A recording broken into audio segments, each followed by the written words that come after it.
បងប្អូននេះមកធ្វើម្ហូបញ៉ាំជាមួយខ្ញុំទៀតហើយកាំសមិញខ្ញុំទៅកន្លែងមាត់ឆ្នេរហើយគេអាចចងនេះតែខ្ញុំដឹងថាស្អីទេខ្ញុំថាវាសមុទ្រដងមកទៅ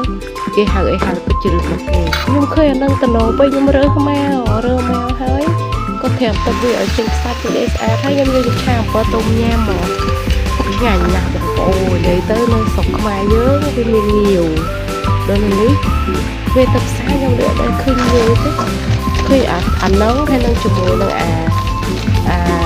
ក្រុមដែលខ្ញុំធ្លាប់អានញ៉ាំហើយមកចេះវីដេអូបងប្អូនមើលដល់ទៅពេលមកសមវិញខ្ញុំបានទៅសមុទ្រដូចក្មេងៗប្រាប់ថាអាលៀសហ្នឹងវានៅយ៉ាងជាមួយនឹងដុំថ្ម